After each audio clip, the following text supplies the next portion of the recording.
ദൈവനാമത്തിന് മഹത്വം ഉണ്ടാകട്ടെ. വളരെ അനുഗ്രഹീതമായ നല്ല സമയത്ത് മറ്റൊരു വിഷയവുമായി നിങ്ങളോടൊപ്പം ആയിരിക്കുവാൻ സാധിച്ചതിൽ വളരെ അധികം സന്തോഷമുണ്ട്.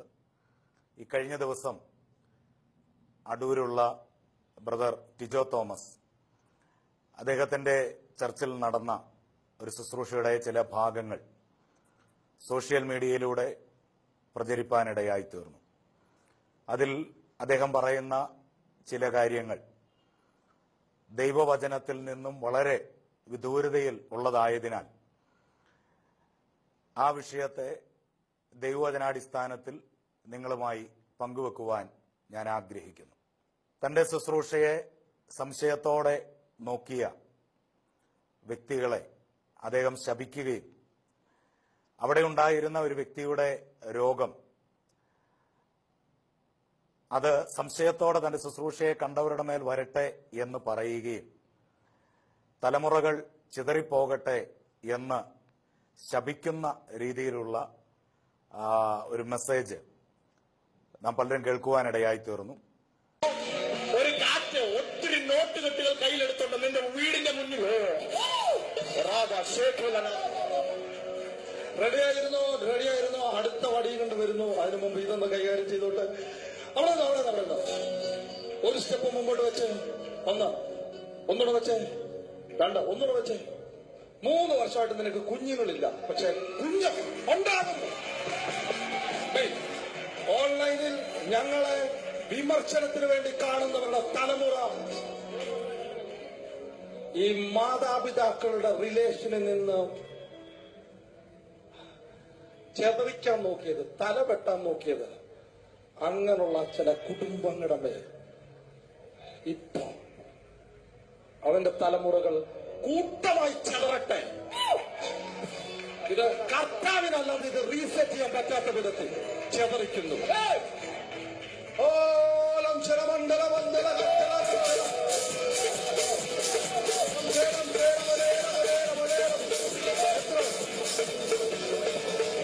എത്ര വർഷമായിട്ട് കുഞ്ഞുങ്ങളില്ല? 3 വർഷമായിട്ട്.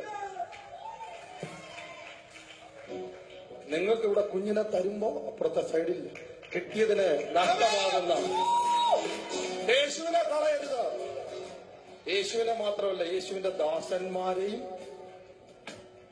യേശുവിനെ വേദനിപ്പിക്കരുത്, യേശുവിന്റെ ദാസന്മാരെയും വേദനിപ്പിക്കരുത്. ഓ പുത്തൻ പുത്തൻ പുത്തൻ പുരയിൽ ചോദിച്ചു എന്തോ വീട്ടുപേരാ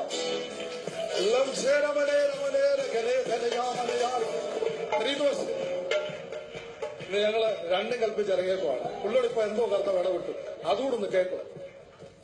ഈ വൈരാഗ്യബുദ്ധോടല്ല ഞാനിവിടെ നിൽക്കുന്നത്, ഒരിക്കലും അല്ല. കർത്താവിന്റെ ആത്മാവ് പറയുന്നത് മാത്രം ഞങ്ങളെ പറയുന്നു. അതിന് ദൈവം സാക്ഷി. ഞാൻ പ്രവാചകനോട് പെർമിഷൻ എടുത്തിട്ടാ പറയുന്നത്. ഈ ലൈവിൽ കണ്ടുകൊണ്ടിരിക്കുന്ന ഒരു വ്യക്തിയുടെ തലമുറയുടെ മേൽ ആ വ്യക്തി ഇതിനെ വിമർശിക്കാനായിട്ട് ഇപ്പൊ ലൈവ് വിമർശിക്കാൻ വേണ്ടി ഇപ്പൊ ലൈവിലിരിക്കുന്ന നെഗറ്റീവ് ഒപ്പിയെടുക്കാൻ വേണ്ടി ഇപ്പൊ ലൈവിലിരിക്കുന്ന ആ വ്യക്തിയുടെ ഒരു തലമുറയുടെ മേൽ ചിത്തഭ്രമത്തിന്റെ ഒരു ദുരാത്മാവ് ഇങ്ങനെ നിൽക്കുന്നു. അതിന്റെ സിംബലുകൾ ഈ ദിവസങ്ങളിൽ കണ്ടു തുടങ്ങും. അപ്പോൾ തന്നെ പരിശുദ്ധാത്മാവ് നിങ്ങളോട് പറയുന്നു, ഓടി ഈ ടെന്റിനകത്ത് വരണം. യേശുവിന് മാത്രം വിടുവിക്കാൻ കഴിയും, പക്ഷെ ഈ ടെന്റിനകത്ത് വെച്ച് വിടുവിക്കത്തുള്ളൂ. എന്തോ ചെയ്യാനാ? ഇന്ന് രണ്ടും കൽപ്പിച്ച ദൂതന്മാരും ഞങ്ങളെല്ലാം റെഡിയാണ്. ഈ സിസ്റ്ററിന്റെ പേര് ലക്ഷ്മി എന്നാണ്, കുഞ്ഞിന്റെ പേര് അഭിനവ് എന്നാണ്, കുഞ്ഞിന്റെ പേര് ശരവണൻ, ഹസ്ബൻഡിന്റെ പേര്. പേര് കേൾക്കുമ്പോഴേ അറിയാം ഇവരെങ്ങനെയുള്ളവരാണെന്ന്. യേശു അത്ഭുതം ചെയ്യുന്നെന്ന് അറിഞ്ഞ് കടമ്പനാട് മീറ്റിങ്ങിന് വന്ന് ഏറ്റവും മുൻപിൽ വന്ന് കരഞ്ഞുകൊണ്ടിരുന്ന കുടുംബമാണ്. ഇവർ പ്രാർത്ഥിച്ചുകൊണ്ടിരിക്കുമ്പോൾ കർത്താവിന്റെ ദാസൻ പറഞ്ഞു, മരണം ഈ കുഞ്ഞിനെ വിട്ടുമാറുന്നു, ഒരത്ഭുതം നടക്കുന്നു. അദ്ദേഹം പറഞ്ഞത് കിഡ്നി 2 കിഡ്നിക്ക് പകരം 3 കിഡ്നിയാണ് കാണുന്നത്. ഒരു കിഡ്നി സാധാരണയിലും വലുപ്പം കൂടുതലാണ്, വൈറ്റമിൻ ഒന്നും കൊടുക്കാൻ പറ്റത്തില്ല, ശരീരത്തിന് കൂടുതലാണ്, ക്രമാതീതമായി കാര്യങ്ങൾ വർദ്ധിച്ചതുകൊണ്ട് ഒരു ഭക്ഷണം കൊടുക്കാൻ പറ്റത്തില്ല, മരുന്ന് കൊടുക്കാൻ പറ്റത്തില്ല. ആകെ കരഞ്ഞ് നിലവിളിയോടെ കുടുംബം ഇവിടെ വന്നത്. എന്നാൽ അന്ന് പ്രാർത്ഥിച്ചൊരു അത്ഭുതം നടന്നു. ഇവർ വീണ്ടും സ്കാൻ ചെയ്തു. ഒരു സൂപ്പർ നാച്ചുറൽ മിറക്കിൾ. സാധാരണ കിഡ്നിവേല് ഒരു സൂപ്പർ നാച്ചുറൽ മിറക്കിൾ കർത്താവ് ചെയ്തു. അവര് TV ചാനൽ വലിയ സമ്പത്തൊന്നുമുള്ള കുടുംബത്തിൽ നിന്നെല്ലാം ഓടി വന്ന ഇങ്ങനെയുള്ള കുഞ്ഞുങ്ങളെ സൗഖ്യമാക്കാൻ ഇനിയും കർത്താവിന് കഴിയും. പവർ വിഷൻ പ്രോസ്പെരിറ്റി ലൈവിലൂടെ ഇപ്പോൾ ഞങ്ങളെ വിമർശനത്തിന് കാണുന്ന ഒരു കുടുംബത്തിന് മേൽ ഈ രോഗത്തെ ഞാൻ വെക്കുകയാണ്. ഇതിന്റെ തലമുറയുടെ 5ാം തലമുറ വരെ ഇതിന്റെ എഫക്റ്റ് അടിക്കും. കഴിഞ്ഞ 2 ദിവസങ്ങൾക്ക് മുൻപ് സോഷ്യൽ മീഡിയയിൽ ഞാനൊരു വീഡിയോ ഇറക്കുവാനിടയായി തീർന്നു. വളരെയധികം ആളുകൾ ആ വീഡിയോ കണ്ടതിന് ശേഷം ഫോൺ ചെയ്യുകയും അഭിനന്ദനം അറിയിക്കുകയും ചെയ്തു. പെന്തക്കോസ് പ്രസ്ഥാനങ്ങളുടെ മുതിർന്ന ചില നേതാക്കൾ വിളിച്ച് വളരെ ശക്തമായി ഈ വിഷയത്തിനെതിരെ പ്രതികരിക്കണമെന്നും ദൈവവചനാടിസ്ഥാനത്തിൽ തെളിവുകൾ സഹിതം ഈ വിഷയത്തെക്കുറിച്ച് സംസാരിക്കണമെന്നും പറയുകയുണ്ടായി. പലപ്പോഴും ദൈവവചനത്തെ അറിയാത്തതുകൊണ്ട് വളരെ വികലമായി അനേക പ്രസംഗങ്ങൾ ഉണ്ടാകുമ്പോഴും പലരും ദൈവവചനത്തിൽ നിന്ന് മാറിപ്പോകുന്ന കാഴ്ച ഈ നാളുകളിൽ നമുക്ക് കാണുവാനിടയായിത്തീരും. പുതിയ നിയമസഭ എന്നത് ക്രിസ്തുവിന്റെ ശരീരമാണ്. ക്രിസ്തുവിന്റെ ശരീരമാകുന്ന സഭയുടെ മേൽ യാതൊരു ശാപവും ഇല്ല, ഇനിയൊട്ട് ശാപം ഫലിക്കുകയുമില്ല. ദൈവത്തിന്റെ വചനം അതാണ് നമ്മോട് പറയുന്നത്. ആദാമ്യ പാപത്താൽ വന്ന മുഴുവൻ ശാപവും കാൽവരി ക്രൂശിൽ യേശു വഹിച്ചു എങ്കിൽ ഇനി ഒരു ശാപവും ആ യേശുവിന്റെ രക്തത്താൽ വീണ്ടെടുക്കപ്പെട്ട ദൈവജനത്തിന് ഫലിക്കുകയില്ല എന്ന് തന്നെയാണ് ദൈവത്തിന്റെ വചനത്തിൽ നാം കാണുന്നത്. 1 പത്രോസിന്റെ ലേഖനം 3-ാം അധ്യായം അതിന്റെ 9-ാം വാക്യത്തിൽ നാം ഇപ്രകാരം വായിക്കുന്നു: ദോഷത്തിന് ദോഷവും ശകാരത്തിന് ശകാരവും പകരം ചെയ്യാതെ നിങ്ങൾ അനുഗ്രഹം അനുഭവിക്കേണ്ടതിന് വിളിക്കപ്പെട്ടിരിക്കുന്നവർ ആകയാൽ നിങ്ങളും അനുഗ്രഹിക്കുന്നവർ ആയിരിക്കും. ഒരു ശാപവാക്കോ ഒരു ദോഷമോ പറയുവാനല്ല ദൈവം നമ്മെ വിളിച്ചിരിക്കുന്നത്, അനുഗ്രഹിക്കുവാനാണ്.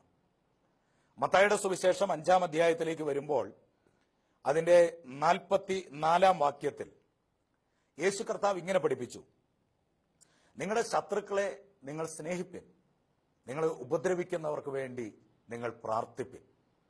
യേശു നമ്മെ പഠിപ്പിച്ചത് അതാണ്. ശത്രുക്കളെ പോലും സ്നേഹിക്കുവാൻ യേശു നമ്മെ പഠിപ്പിച്ചു. ഉപദ്രവിക്കുന്നവർക്ക് വേണ്ടി പ്രാർത്ഥിപ്പാൻ ദൈവം നമ്മളെ പഠിപ്പിച്ചു. ഒരിക്കലും നമുക്കെതിരെ നിൽക്കുന്ന വ്യക്തി നശിച്ചു പോകുവാനോ മുടിഞ്ഞു പോകുവാനോ അവൻ ഇല്ലാതായി പോകുവാനോ അവന്റെ തലമുറ ചിതറിപ്പോകുവാനോ ഒരു രോഗം അവന്റെ മേൽ ഇട്ട് പ്രാർത്ഥിക്കുവാനോ ഒന്നും ദൈവത്തിന്റെ വചനം നമുക്ക് അനുവാദം നൽകുന്നില്ല. പ്രിയമുള്ളവരെ, ഈ നാളുകളിൽ ദൈവവചനത്തെ, വചനത്തിന്റെ ശക്തിയെ നാം തിരിച്ചറിയണം. എന്താണ് ദൈവത്തിന്റെ വചനം പറയുന്നത്? നമ്മെ ദൈവം വിളിച്ചിരിക്കുന്നത് അനുഗ്രഹം അനുഭവിക്കുവാൻ വേണ്ടിയാണ്. ആ അനുഗ്രഹം നാം അനുഭവിക്കണമെങ്കിൽ നാം എന്ത് ചെയ്യണമെന്നും 1 പത്രോസ് 3:9 നാം വായിക്കുന്നുണ്ട്. ദോഷത്തിന് പകരം ദോഷം ചെയ്യരുത്, ശകാരത്തിന് പകരം ശകാരിക്കരുത്, നിങ്ങൾ അനുഗ്രഹിക്കുന്നവർ ആയിരിക്കണം. വീണ്ടും യാക്കോബിന്റെ ലേഖനം 1-ാം അധ്യായത്തിലേക്ക് വരുമ്പോൾ 16-ാം വാക്യത്തിൽ നാം ഇപ്രകാരം വായിക്കുകയാണ്: എന്റെ പ്രിയ സഹോദരന്മാരെ, നിങ്ങൾ വഞ്ചിക്കപ്പെടരുത്. വഞ്ചിക്കപ്പെടുവാൻ സാധ്യതയുള്ള ഒരു കാര്യമായതുകൊണ്ട് യാക്കോബ് അപ്പോസ്തലൻ പ്രാരംഭത്തിൽ തന്നെ പറയുകയാണ്, നിങ്ങൾ വഞ്ചിക്കപ്പെടരുത്. എന്തുകൊണ്ടാണ്?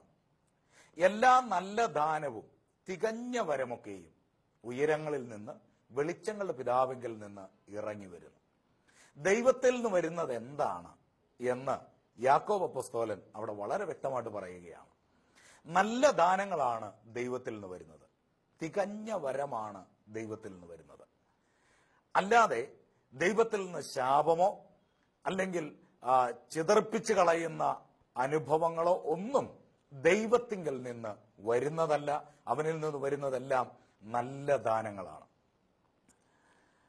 അതുകൊണ്ട് ഒരു കാരണവശാലും ഒരു ശാപം ഒരു ദൈവ പൈതലിന് ഏൽക്കുകയില്ല എന്നതിന്റെ വ്യക്തമായ തെളിവാണ് ദൈവത്തിന്റെ വചനത്തിലൂടെ നാം കാണുവാനിടയായിത്തീരുന്നത്.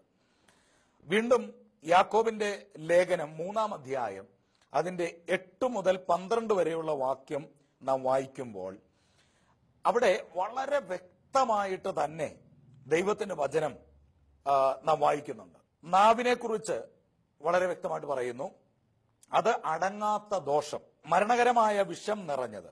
അതിനാൽ നാം കർത്താവും പിതാവുമായവനെ സ്തുതിക്കുന്നു. ദൈവത്തിന്റെ സാദൃശ്യത്തിൽ ഉണ്ടായ മനുഷ്യരെ അതിനാൽ ശപിക്കുന്നു.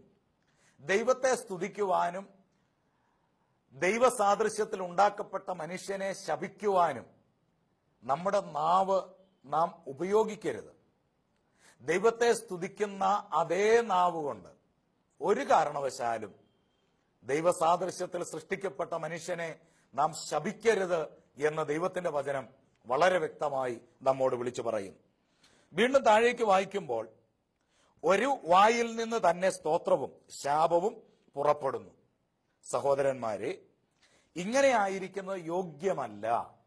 ദൈവവചനം വ്യക്തമായി താക്കീത് ചെയ്യുകയാണ്. ഇങ്ങനെ ആയിരിക്കുന്നത് യോഗ്യമല്ല. ഒരേ വായിൽ നിന്ന് ശാപവും അതേ വായിൽ നിന്ന് ദൈവത്തെ സ്തുതിക്കുകയും ചെയ്യുന്നത് യോഗ്യമല്ല, യോഗ്യമല്ല, യോഗ്യമല്ല എന്ന് ദൈവത്തിന്റെ വചനത്തിൽ വളരെ ശക്തമായിട്ട് പറയുന്നു. അടുത്ത വാക്യത്തിൽ ഉറവിന്റെ ഒരേ ദ്വാരത്തിൽ നിന്ന് മധുരവും കയ്പുമുള്ള വെള്ളം പുറപ്പെട്ടു വരുമോ? സഹോദരന്മാരെ, അത്തിവൃക്ഷം ഒലിവ് പഴവും മുന്തിരിവള്ളി അത്തിപ്പഴവും കായ്ക്കുമോ? ഉപ്പുറവയിൽ നിന്ന് മധുരമുള്ള വെള്ളം പുറപ്പെടുകയുമില്ല എന്ന് നാം കാണുന്നു. അതുകൊണ്ട് നമ്മുടെ നാവിൽ നിന്ന് പുറപ്പെട്ടു വരേണ്ടത് അനുഗ്രഹമാണ്, മറിച്ച് ശാപമല്ല. ശാപത്തിന്റെ വാക്കുകൾ ഒരു വ്യക്തി, ഒരു ശുശ്രൂഷകൻ പറയുന്നു എങ്കിൽ ആ വ്യക്തിയിൽ വ്യാപരിക്കുന്ന ആത്മാവ് ദൈവാത്മാവായിരിക്കില്ല എന്ന് തന്നെയാണ് ദൈവത്തിന്റെ വചനം നമ്മോട് വ്യക്തമായിട്ട് പറയുന്നത്. ഏത് കാര്യത്തിനും ദൈവത്തെ കൂട്ടുപിടിക്കുകയും ഏത് കാര്യത്തിനും ദൈവാത്മാവിൽ സംസാരിക്കുന്നു എന്ന് പറയുകയും മാനുഷിക ബുദ്ധിയിൽ മനുഷ്യനെ ശപിക്കുകയും ചെയ്താൽ അത് ഗുണത്തെക്കാളേറെ ദോഷം ചെയ്യും എന്നുള്ള വസ്തുതയും നാം അറിഞ്ഞിരിക്കേണ്ടതാണ്. ഒരു വ്യക്തിയുടെ ശുശ്രൂഷ അവസാനിക്കുവാനോ ഒരു വ്യക്തിയെ തകർക്കുവാനോ അല്ല, മറിച്ച് മടങ്ങി വരുവാനുള്ള ഒരവസരം, മടങ്ങി വരുവാനുള്ള ഒരു നല്ല സമയമായി ഇതിനെ കാണുവാൻ ഞാൻ പ്രിയപ്പെട്ടവരോട് ഓർപ്പിക്കുകയാണ്. ദൈവം ഒരിക്കലും ശപിക്കുന്ന ദൈവമല്ല, അവൻ അനുഗ്രഹിക്കുന്ന ദൈവമാണ്. എന്തുകൊണ്ടാണ് ഇങ്ങനെയുള്ള വ്യാജ ശുശ്രൂഷകൾ പെരുകുന്നത്? ഏതെങ്കിലും ഒരു നല്ല പ്രൊഡക്റ്റ് മാർക്കറ്റിൽ ഇറങ്ങിയാൽ അതിന് നല്ല ചിലവുണ്ട് എന്ന് കണ്ടു കഴിഞ്ഞാൽ ഉടൻ തന്നെ വ്യാജന്മാർ വ്യാജമായതിനെ ഇറക്കുവാൻ ആരംഭിക്കും. മാത്രമല്ല, ഒറിജിനലിന് അഭാവം വരുമ്പോൾ, ഒറിജിനൽ പ്രൊഡക്റ്റിന് കുറവ് സംഭവിക്കുമ്പോൾ വ്യാജമായതിന് മാർക്കറ്റ് കൂടും, വ്യാജമായതിന് ഡിമാൻഡ് കൂടും. അങ്ങനെ ഡിമാൻഡ് കൂടുമ്പോൾ വ്യാജത്തിന്റെ പുറകെ പോകുവാൻ താല്പര്യമുണ്ടാകും. ഇന്ന് സംഭവിക്കുന്ന അതാണ്. ന്യൂ ജനറേഷൻ സഭകൾ എന്ന പേരിൽ നടത്തപ്പെടുന്ന അനേക സഭകൾ ദൈവവചനവുമായി യാതൊരു ബന്ധവുമില്ലാത്ത നിലവാരത്തിലുള്ള ശുശ്രൂഷകളാണ് പലപ്പോഴും അവിടെയൊക്കെയും നടന്നു കാണുന്നത്. വേദിയിൽ നിന്ന് ഞങ്ങൾ രണ്ടും കൽപ്പിച്ചാണ് ദൈവമെന്ന് ചിലതൊക്കെ ചെയ്യാൻ പോകുന്നു, ചിലതിനെയൊക്കെ ചിതറിക്കാൻ പോകുന്നു, തകർക്കാൻ പോകുന്നു, നശിപ്പിക്കുവാൻ പോകുന്നു എന്നൊക്കെ പറഞ്ഞ് രോക്ഷാകുലനായി സംസാരിക്കുന്ന കാഴ്ച എത്രയോ ദയനീയമാണ്. ഞാൻ ആ വീഡിയോ കണ്ടപ്പോൾ എൻ്റെ മനസ്സിലേക്ക് സത്യത്തിൽ ആദ്യം വന്ന സഹതാപമാണ്. നാം ആരെയാണ് പ്രസംഗിക്കുന്നത്? നാം യേശുവിനെയാണ് പ്രസംഗിക്കുന്നതെങ്കിൽ അവന്റെ സ്വഭാവവും നമ്മിലേക്ക് വരണം. യേശു എന്താണ് നമ്മെ കാണിച്ചു തന്ന മാതൃക? യേശുവിനെ റോമൻ പടയാളികൾ പിടിക്കുന്നതിന് തൊട്ടു മുൻപ് ശിഷ്യന്മാർ യേശുവിന്റെ അടുക്കൽ വന്നിട്ട് യേശുവിനോട് പറയുകയാണ്, ആകാശത്തു നിന്ന് തീ ഇറക്കി ഈ റോമൻ സാമ്രാജ്യത്തെ മുഴുവൻ നശിപ്പിച്ചു കളയാൻ ശിഷ്യന്മാർ ആലോചന പറയുമ്പോൾ യേശു കർത്താവ് അവരെ ശാസിക്കുകയാണ് ചെയ്തത്. കാരണം യേശു വന്നത് ശപിക്കുവാനല്ല, നശിപ്പിക്കുവാനല്ല. യേശു വന്നത് അനുഗ്രഹം പ്രദാനം ചെയ്യുവാനാണ്, ജനത്തെ വിടുവിക്കുവാനാണ്, ജനത്തിന് സൗഖ്യം കൊടുക്കുവാനാണ്. സൗഖ്യം കൊടുക്കുവാൻ, വിടുതൽ കൊടുക്കുവാൻ, അനുഗ്രഹിക്കുവാൻ വന്ന യേശുവിന്റെ ശിഷ്യന്മാരാണ് നാമെങ്കിൽ യേശുവിന്റെ സ്വഭാവവും നമ്മിലുണ്ടായിരിക്കണം. നമ്മുടെ പ്രസംഗത്തിൽ, നമ്മുടെ ജീവിതത്തിൽ, നമ്മുടെ ശുശ്രൂഷകളിൽ എല്ലാം ആ യേശുവിന്റെ സ്വഭാവം നിഴലിച്ചു നിൽപ്പാൻ ഇടയായിത്തീരണം.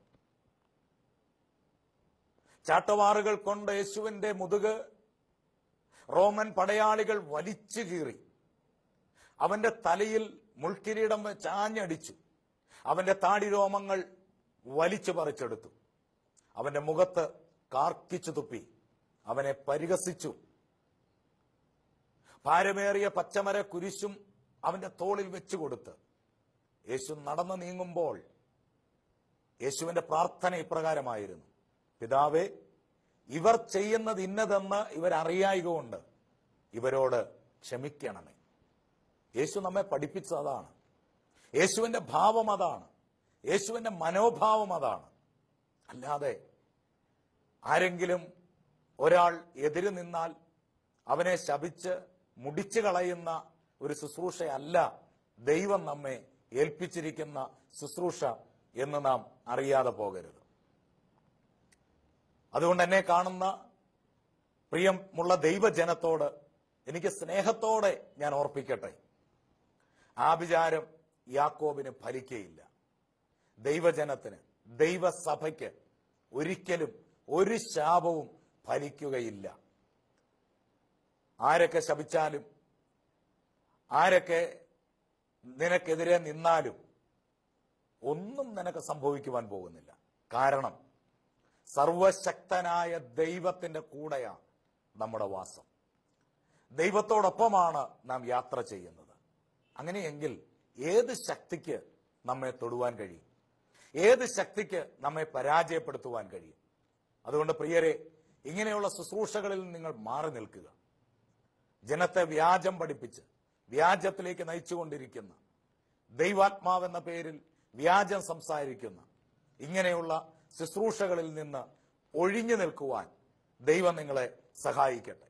യാക്കോബിന്റെ ലേഖനം 3-ാം അധ്യായം അതിന്റെ 8 മുതൽ 12 വരെയുള്ള വാക്യങ്ങൾ നിങ്ങൾ നന്നായി ഒന്ന് വായിച്ചു നോക്കുക.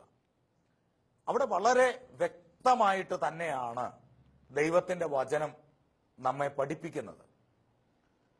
ദൈവത്തെ സ്തുതിക്കുന്ന നാവുകൊണ്ട്, ദൈവത്തെ ആരാധിക്കുന്ന നാവുകൊണ്ട് ഒരു വ്യക്തിയെ ശപിക്കുവാൻ നമുക്ക് സാധ്യമല്ല, ശപിക്കുവാൻ പാടില്ല. ഒരേ ഉറവയെങ്കിൽ നിന്ന് കയ്പും മധുരവും പുറപ്പെട്ടു വരുവാൻ പാടില്ല ഒരു കാരണവശാലും. അനുഗ്രഹിക്കുവാൻ ദൈവം നമ്മെ വിളിച്ചിരിക്കുമ്പോൾ നാം അനുഗ്രഹിക്കുന്നവരായിരിക്കാൻ നാം ശ്രമിക്കേണ്ടത് ആവശ്യമാണ്.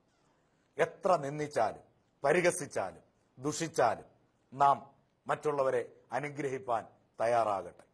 ഇന്ന് കാണുന്ന വിവിധങ്ങളായ ശുശ്രൂഷകൾ, ഒരു കൂട്ടം ചെറുപ്പക്കാർ കീഴ്പ്പെടുവാൻ മനസ്സില്ലാതെ, അനുസരിപ്പാൻ മനസ്സില്ലാതെ, വായിൽ വരുന്നത് എന്തും വേദിയിൽ നിന്ന് വിളിച്ചു പറയുന്നത് കാണുമ്പോൾ, കേൾക്കുമ്പോൾ വചനമറിയാവുന്ന, ദൈവവചനത്തിൽ നിൽക്കുന്ന വ്യക്തികൾക്ക് അത് പ്രയാസമുളവാക്കും. എന്തും വിളിച്ചു പറയുവാനുള്ള ഒരു വേദിയല്ല ദൈവം നമുക്ക് ഒരുക്കി തന്നിരിക്കുന്നത്. ജനത്തെ നന്മയിലേക്കും അനുഗ്രഹത്തിലേക്കും നിത്യജീവങ്കിലേക്കും ക്രിസ്തുവിലേക്കും അടുപ്പിക്കുവാനുള്ള അവസരങ്ങളായി നാം അതിനെ ഉപയോഗിപ്പാനിടയായിത്തീരണം. അതുകൊണ്ട് സ്നേഹത്തോടെ ഈ സമയത്ത് ഞാൻ ഓർപ്പിക്കുകയാണ്, വൈരാഗ്യബുദ്ധിയോടെയോ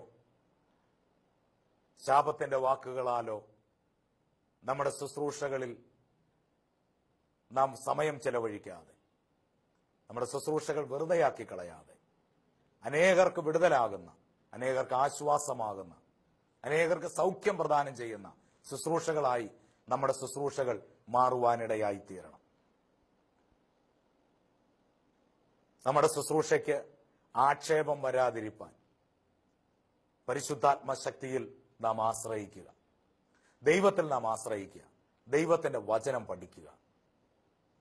ഒരു പ്രധാനപ്പെട്ട കാര്യം കൂടെ പറഞ്ഞ് ഞാൻ അവസാനിപ്പിക്കാം. അനേക പുതിയ ശിഷ്യന്മാർ ഇന്ന് പെരുകിക്കൊണ്ടിരിക്കുകയാണ്. എന്തും പറയാം. പരിശുദ്ധാത്മാവാണ് എന്ന വ്യാജേന എന്തും വിളിച്ചു പറയാവുന്ന ഒരവസ്ഥയിലേക്ക് നീങ്ങിക്കൊണ്ടിരിക്കുകയാണ്. അർത്ഥസത്യങ്ങൾ മഹാകള്ളങ്ങളെക്കാൾ അപകടകരമാണ്. അല്പം സത്യവും ബാക്കി ഭോഷ്കും ചേർത്ത് ജനത്തെ വഴിതെറ്റിക്കുന്ന ഈ കൂട്ടരെ നാം തിരിച്ചറിയണം. ഒരു ദൈവദാസനും വിധേയപ്പെടാതെ, ഒരു സഭയ്ക്കും കീഴ്പ്പെടാതെ തന്നിഷ്ടം കാണിച്ച് ജീവിക്കുകയും ശുശ്രൂഷയിലും അപ്രകാരം ജീവിക്കുകയും ചെയ്യുന്ന വ്യക്തികളെ ദൈവജനം തിരിച്ചറിയണം. യേശുവിന്റെ ശുശ്രൂഷ നോക്കൂ. 3.5 വർഷത്തെ ശുശ്രൂഷ ചെയ്യുവാൻ വേണ്ടി 30 വർഷം യേശു കീഴടങ്ങിയിരുന്നു. കീഴടങ്ങിയിരിക്കുന്നവന് മാത്രമേ ശക്തമായ ശുശ്രൂഷയിൽ മുന്നേറുവാൻ സാധ്യമായി തീരുകയുള്ളൂ. അനുഭവ സമ്പത്തുള്ള, വചനപരിജ്ഞാനമുള്ള ദൈവദാസന്മാർക്ക് കീഴ്പ്പെട്ടിരുന്ന് ദൈവത്തിന്റെ വചനം നന്നായി പഠിച്ച് ഒരു സഭയെ എങ്ങനെ നയിക്കണം എന്നുള്ളത് വചനപ്രകാരവും അനുഭവസമ്പന്നരായ ദൈവദാസന്മാരുടെ പരിശീലനത്താലും പഠിച്ചതിന് ശേഷം മാത്രമേ ഏതൊരു വ്യക്തിയും ശുശ്രൂഷയ്ക്ക് ഇറങ്ങാവൂ. അതല്ല എങ്കിൽ വലിയൊരു കൂട്ടത്തെ വഴിതെറ്റിക്കുന്ന ശുശ്രൂഷകരായി പലരും മാറുവാൻ സാധ്യതയുണ്ട്. അതുകൊണ്ട് പ്രിയമുള്ളവരെ, ദൈവവചനത്തിന് വിരുദ്ധമായി വരുന്ന ഒരു പഠിപ്പിക്കലുകൾക്കും ദൈവജനം ചെവി കൊടുക്കരുത്. അതിന്റെ പിന്നാലെ ദൈവജനം പോവരുത്. അവിടെ അത്ഭുതങ്ങളുണ്ടല്ലോ, അടയാളങ്ങളുണ്ടല്ലോ, വീര്യപ്രവൃത്തികളുണ്ടല്ലോ എന്നൊക്കെ പറഞ്ഞ് ഇതിന്റെയൊക്കെ പിന്നാലെ ഓടുന്ന വലിയൊരു കൂട്ടം യൗവനക്കാരെ കാണുമ്പോൾ വളരെ വേദന തോന്നുന്നു. ചിലർ പറയുന്നു അവിടെ ആള് കൂടുന്നു. ആള് കൂടുന്നത് വലിയ കാര്യമാണോ? യേശു എന്താ പറഞ്ഞത്? വലിയ പന്നിക്കൂട്ടമേ എന്നല്ല യേശു വിളിച്ചത്. ചെറിയ ആട്ടിൻകൂട്ടമേ, ചെറിയ ആട്ടിൻകൂട്ടമേ. കർത്താവ് അവരുടെ കൂടെയാ ഉള്ളത്. ഒരു മാജിക്ക് കാണിച്ചാൽ അത് കാണാൻ ആള് കൂടും. എന്തെങ്കിലും പ്രത്യേകമായത് അവിടെ ഉണ്ട് എന്ന് തോന്നിയാൽ ആളുകൾ കൂടും. അവിടെ ദൈവസാന്നിധ്യം ഉണ്ടാകണമെന്ന് നിർബന്ധമൊന്നുമില്ല. അതിന്റെയൊക്കെ പിന്നാലെ പായാതെ ദൈവവചനത്തിന് ചെവി കൊടുക്കാൻ നിങ്ങൾ തയ്യാറാവൂ. ദൈവം നിങ്ങളെ അനുഗ്രഹിക്കും. ദൈവവചനത്തിൽ നിന്ന് ഇടത്തോട്ടോ വലത്തോട്ടോ മാറാതെ സത്യസന്ധമായി നിൽക്കൂ. നിങ്ങൾക്ക് ലഭിക്കുന്ന ഒരു വിടുതൽ, ഒരു അനുഗ്രഹം, അതെല്ലാം ഈ ലോകം കൊണ്ട് അവസാനിച്ചു പോകുന്നതാണ്. എന്നാൽ ഒരിക്കലും അവസാനിച്ചു പോകാത്ത നിത്യമായ നിത്യജീവന് വേണ്ടി നിൽക്കാൻ നിങ്ങൾ തയ്യാറാകൂ. ദൈവം നമ്മെക്കുറിച്ച് ആഗ്രഹിക്കുന്നത് അതാണ്. പുഴുവും തുരുമ്പും കെടുക്കാത്ത ആ നിത്യമായതിനു വേണ്ടി നാം കാത്തിരിക്കണം. അതാണ് ദൈവം നമ്മെക്കുറിച്ച് ആഗ്രഹിക്കുന്നത്.